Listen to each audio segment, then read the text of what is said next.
All right, babies. It's that time again.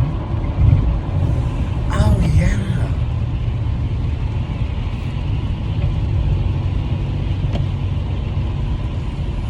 We're going to continue talking about paradoxes today, seeing as they are God's foundational principles. Oh, yeah. There's not one thing that you can trust God for that you will not also find an opportunity for Him to open up your perspective to see something that appears to be opposite to it. Oh yeah, baby. And the one that's on my mind this morning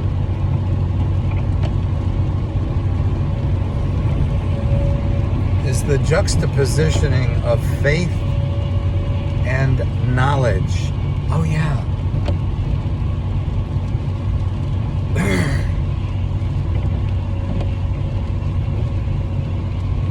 In fact, I was just thinking that it's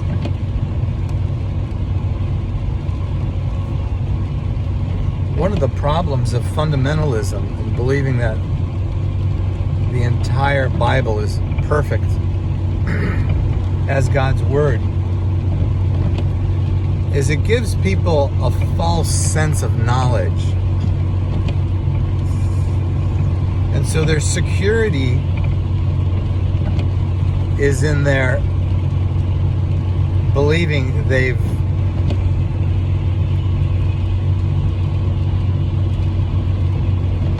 discovered an eternal truth, and the revelation that the Bible is completely God's Word is God's gift to them, that they have that revelation. And so they take it to be knowledge, so that when they read the Bible, they think they're reading something that's irrefutable. And in other contexts, we consider that knowledge. But just realizing it gives them a sense of false security, because there's really no need to nurture the relationship with God or the husband and wife relationship we have with Jesus if you have the security of knowing all you need to know just by opening up the book. So, the truth of the matter is, there is no faith without mystery. And so God is forever trying to develop our faith, because our faith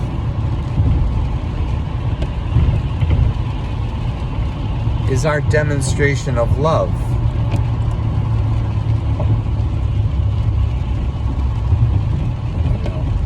How do I know you love me? Oh, because you believe I will take care of you. You have the faith that my love for you is sufficient. Therefore, your faith is evidence that you love me. Oh yeah, baby. You trust me. You trust me to love you. That honors me, because that, I'm speaking as God, that gives me the sense that you know who I am. You know I am all loving. You know I'm going to take care of you. Therefore, you have no need to worry, and you're just going to trust me. That honors me, and your faith grows because you're willing to stay resolute in your position even when you don't have knowledge. Oh yeah, baby. This is what it's all about. That's why sometimes, you can sense God sort of like, I wouldn't say rolling his eyes, but maybe shaking his head,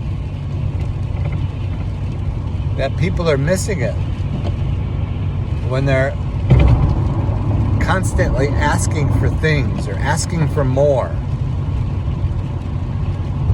It's a sign of lack of faith.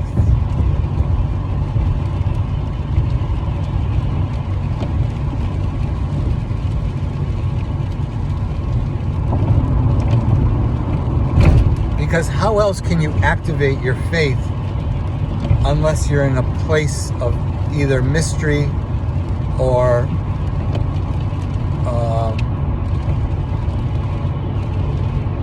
partial knowledge?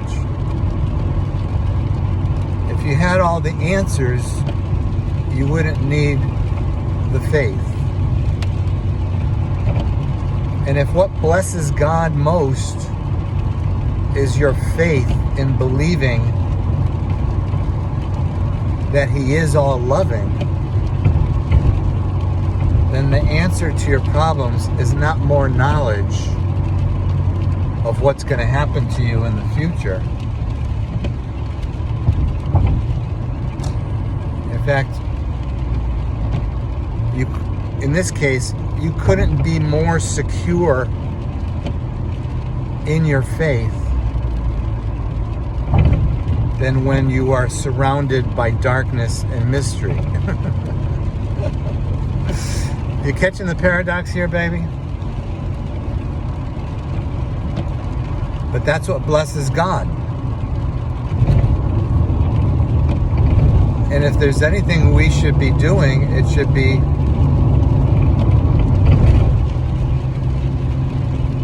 continually nurturing this mindset that blesses God all day long. And that we are in control of. He's not in control of that. We are. Oh yeah, baby. Because all we have to do is submit and embrace everything. Because God is using everything to teach us.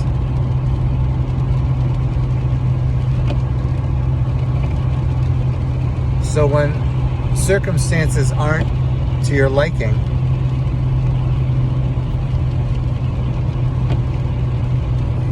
you take the position of, okay, God,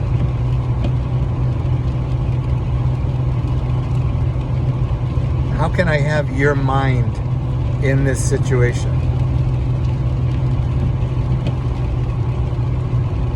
How can I show faith, trust, and love that you're going to take care of me in this situation?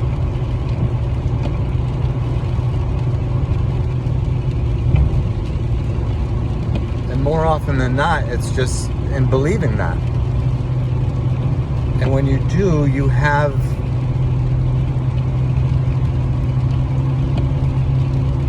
the evidence of the kingdom surrounding and supporting you, so you have a comfort in a very unclear circumstance that you are in the very will of God, because that's where faith is developed. And as long as faith is being developed, then you know you are in communion with God. You know you have a front seat in his lecture hall. Oh yeah, baby. And even better than that, because we're his wife and Jesus is our eternal husband. We have every small gesture of intimacy, as well as every huge demonstration of his ultimate commitment to us. So when we're in the dark, we are actually in the light, because we know what it means to trust God when everything looks impossible to us. That's what blesses him. That's what gives him evidence that we know who he is, knowledge that he's all loving, and if he's all loving, he's going to take care of us, and we don't need to have the answer we think we need. We just need to cherish the knowledge that our faith is sufficient to get us through any situation, because his power is perfected in our weakness. Oh yeah, baby. You see how the paradoxes are all intertwined there? You can't get away from them.